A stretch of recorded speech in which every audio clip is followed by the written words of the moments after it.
এইরকমই গায়রুল্লাহ শপথ করা, আল্লাহ ছাড়া অন্যের কসম করা।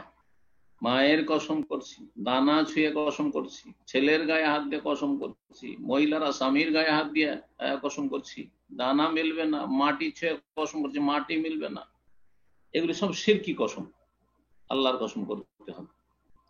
আমিন যালিক আল হালিফ বিগাইরিল্লাহ, আল্লাহ ছাড়া অন্যের কসম করা। কাল হালিফ বিল আবা, বাপদাদার কসম, পূর্বপুরুষের কসম, অল আন্দাদ, দেবদেবীর কসম। দেবদেবীর কসম বড় শিরকে চলে যাবে।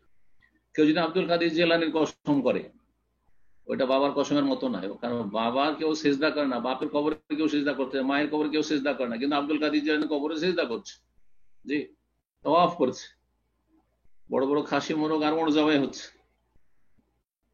তো সুতরাং দেবদেবীর অথবা দরগা দুর্গার কেউ যদি কসম করে, খাজা বাবার কসম করছি, শাহজালাল আটরশি বাবার কসম করছি, তা বড় শিরক।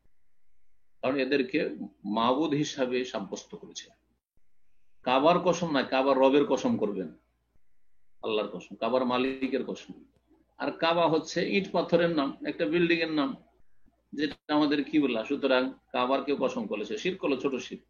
আমানতের কসম, আমানত সৃষ্টি আল্লাহ, ইত্যাদি ইত্যাদি, দেখুন আল্লাহর সৃষ্টি।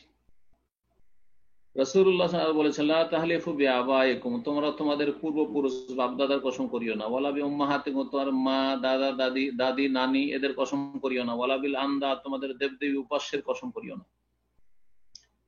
হাদিস নাসাই এবং আবু দাউদের আবু হুরায়রা থেকে রাদিয়াল্লাহু আনহু।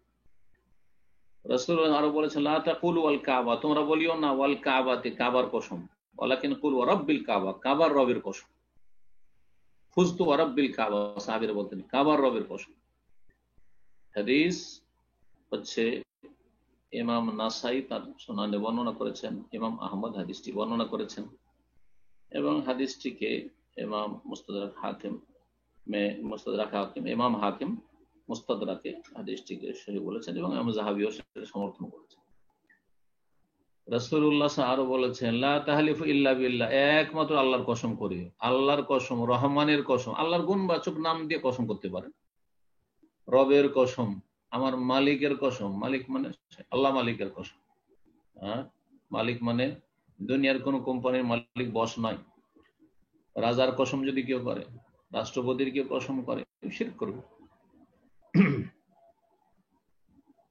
এই হাদিস নাসাই এবং আবু দাউদের হাদিস, একমাত্র আল্লাহর কসম করবে। এই রকম রাসূলুল্লাহ বলেছেন, মান হালাফা বিল আমানাতি ফালাইসা মিন, কেউ যদি আমানতের কসম করে তাহলে সে আমাদের অন্তর্ভুক্ত না, আমাদের অন্তর্ভুক্ত না, সে আসলে নবী সাল্লাল্লাহু আলাইহি ওয়াসাল্লামের দলভুক্ত না। ছোট শিরক ইসলাম থেকে বহিষ্কার হয়ে যায় না, তবে ছোট শিরক করার মাধ্যমে রাসূলুল্লাহ সাল্লাল্লাহু আলাইহি ওয়াসাল্লামের আদর্শ বহির্ভূত কাজ করলেন। এই হাদিস ইমাম আবু দাউদ বর্ণনা করেছেন, এবং আল্লামা আল-আলবানী হাদিসটিকে সহিহ বলেছেন। এইরকমই রাসূলুল্লাহ বলেছেন, মান হালাফা বিগাইরিল্লাহ, কেউ যদি আল্লাহ ছাড়া অন্যের হলফ করে, মানে কসম করে, ফাকাদ কাফারা, তাহলে সে কুফরি করলো, আও আশরাকা, অথবা শিরক করলো। একটি হাদিসে কাফারা আও আশরাকা রয়েছে, আর আরেকটি হাদিসে রয়েছে ফাকাদ আশরাকা, যে ব্যক্তি আল্লাহ ছাড়া অন্যের শপথ করলো সে শিরক করলো। ছোট শিরক এইরকমই, ছোট কুফর, কুফরি ওই দুই ভাগে বিভক্ত, বড় কুফরি এবং ছোট কুফরি। বড় শিরক ইসলাম থেকে বের করে দেয়, ছোট শিরকে ইসলামের গণ্ডিতে থাকে, ওই রকমই ছোট কুফরি, মানে আল্লাহর অকৃতজ্ঞতা। আল্লাহর কসম করা উচিত ছিল, এটা হচ্ছে আল্লাহর কৃতজ্ঞতা শুকরিয়া প্রকাশ করা, কিন্তু অন্যের কসম করবে। আল্লাহর কসম করা হচ্ছে ইবাদত, পক্ষান্তরে আল্লাহ ছাড়া অন্যের কসম করা হচ্ছে শিরক।